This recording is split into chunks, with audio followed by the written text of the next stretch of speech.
Let's drop down a grid. On that grid, we'll set the subdivisions to 1 by 1 so we have a single plane. Let's locate our reference image, which is this one.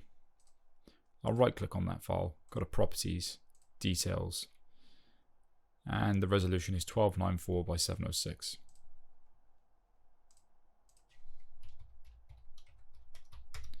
So we have the correct ratio for the image, but the image is too large right now.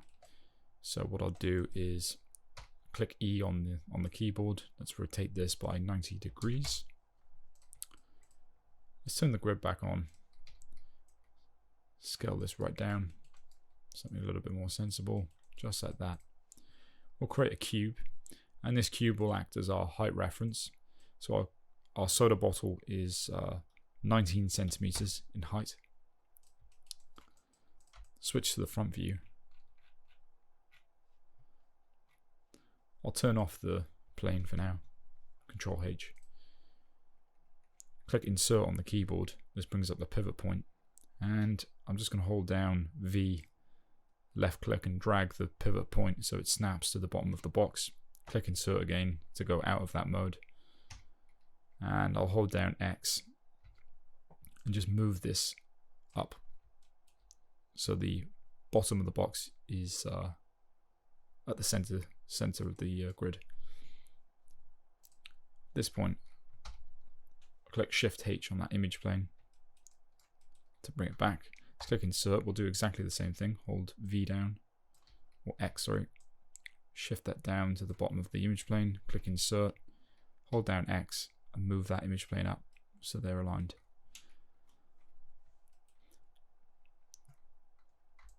What we'll do now is we will right click on the image plane, assign new material, assign a fong. We'll change the name of the fong to something like bottle front image plane underscore matte from the serial. We'll assign a file to the color slot on that material.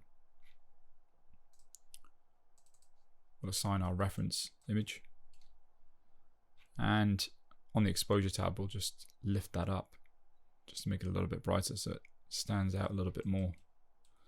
Switch back to the front view. We'll turn on X-ray shading, and I'm just going to shift this image plane down so it meets with the bottom of the box, and currently it's too large, so I'm just going to scale that right down until it's exactly the same size as our height reference box, which is there. So that's cool. We can delete the cube now. Let's rename our geometry to bottle front image plane.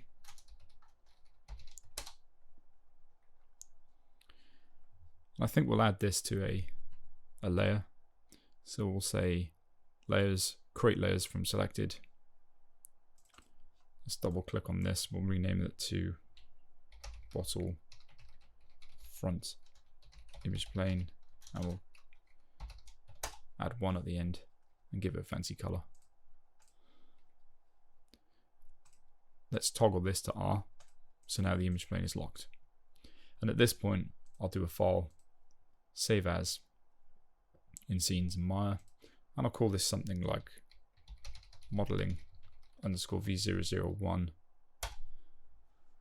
And you'll probably find during the course that I save frequently, and that always means that if I ever do something wrong, I've always got a version to go back to.